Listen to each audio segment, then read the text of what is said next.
penonton Inspirasi Aris Panda. Kita jumpa lagi di video inspirasi dan motivasi.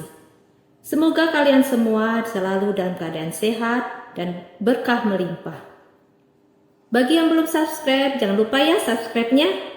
Dan jangan lupa tekan tombol loncengnya, supaya kalian tidak ketinggalan video-video terbaru dari Inspirasi Aris Panda. Selamat mengikuti!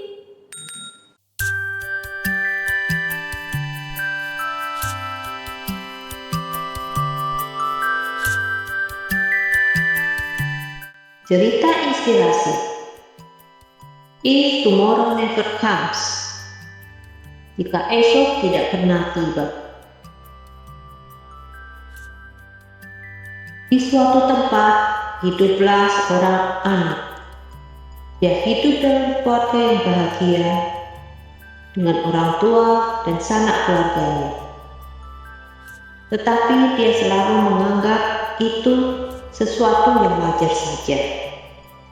Dia terus bermain, mengganggu adik dan kakaknya. Membuat masalah bagi orang lain adalah kesukaannya. Ketika ia menyadari kesalahannya dan meminta maaf, dia selalu berkata, "Tidak apa-apa, besok kan bisa." Ketika agak besar, sekolah sangat menyenangkan baginya.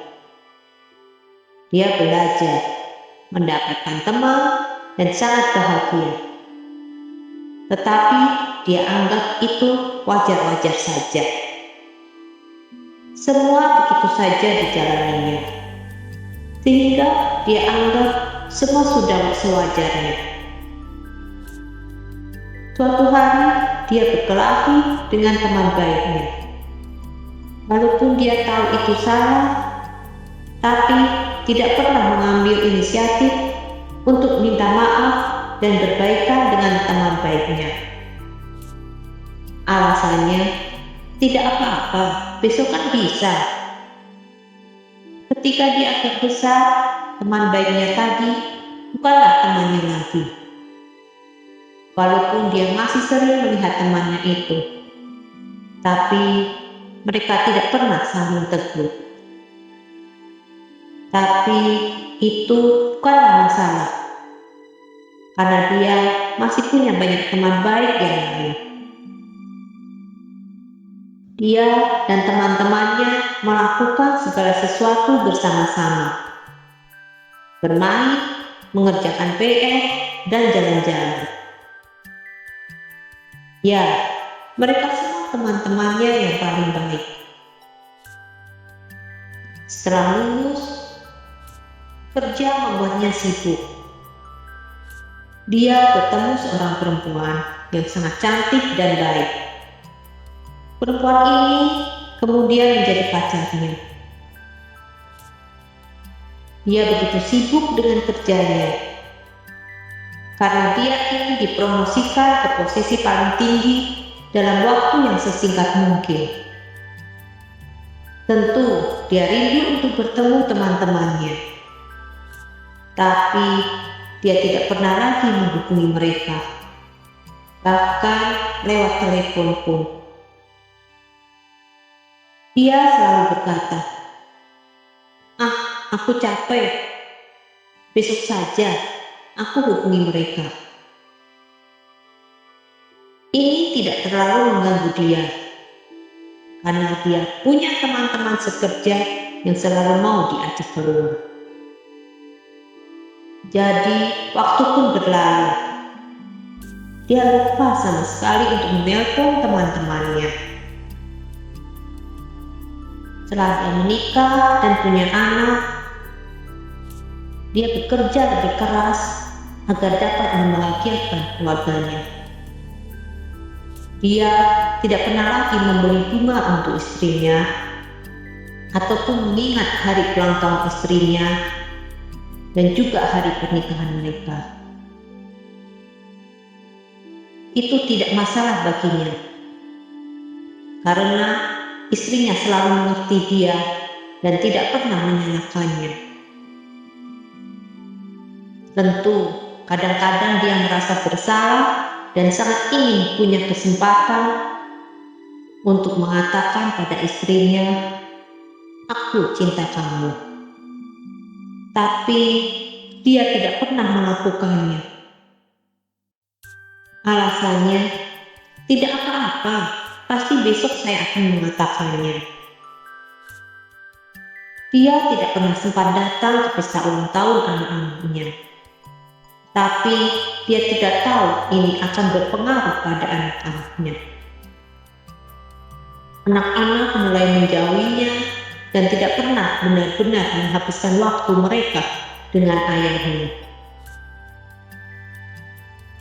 Suatu hari, kemarahan datang ketika istrinya tewas dalam kecelakaan. Istrinya ditabrak lari. Ketika kejadian itu terjadi, dia sedang ada rapat.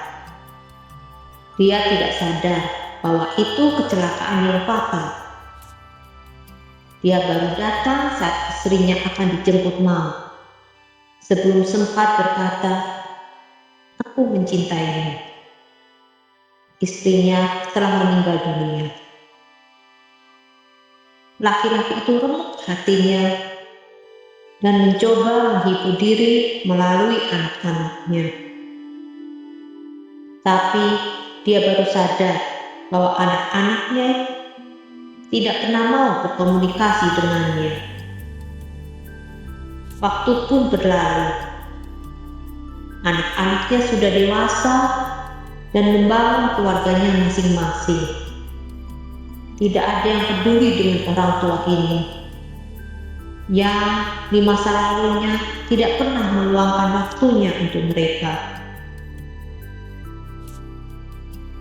Saat mulai renta, dia pindah ke rumah jompo yang terbaik, yang menyediakan pelayanan sangat baik. Dia menggunakan uang yang semula disimpannya untuk perayaan ulang tahun pernikahannya yang ke-50, 60, dan 70. Semula uang itu akan dipakainya untuk pergi berlibur bersama istrinya. Tapi kini dipakainya untuk membayar biaya tinggal di rumah jompo tersebut. Sejak itu, hanya ada orang-orang tua dan suster yang merawatnya. Dia kini merasa sangat kesepian. Perasaan yang tidak pernah dia rasakan sebelumnya. Saat dia mau meninggal, dia memanggil seorang suster dan berkata kepadanya, andai saja aku menyadari ini dari dulu." Kemudian perlahan ia menghembuskan nafas terakhir. Ia meninggal dunia dengan air mata di pipinya.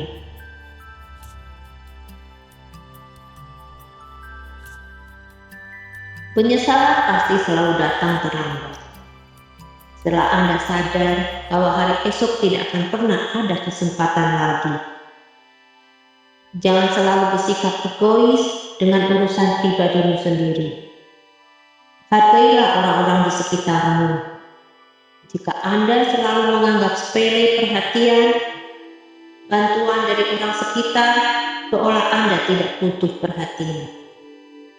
Pasti Anda akan sadar dan menyesal setelah orang-orang di sekitarmu telah meninggalkanmu.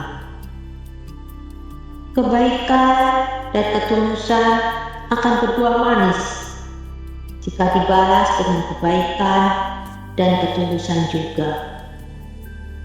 Tetapi jika Anda menyepelekan dan menganggap biasa saja perhatian itu, maka Anda akan menuai seperti apa yang Anda tanam. Bersikaplah peduli dengan orang lain. Mungkin kata yang paling tepat, jika Anda ingin dihargai, maka belajarlah menghargai. Bagaimana jika Anda suatu saat membutuhkan mereka, tetapi mereka sudah jauh meninggalkan Anda? Bahkan sudah tidak respek, karena sikap cuek yang telah Anda tunjukkan. Jangan merasa paling benar dan mampu sendirian. Pada dasarnya, manusia adalah makhluk sosial yang tidak bisa lepas dari bantuan orang lain. Dan saya yakin Anda juga tidak sempurna.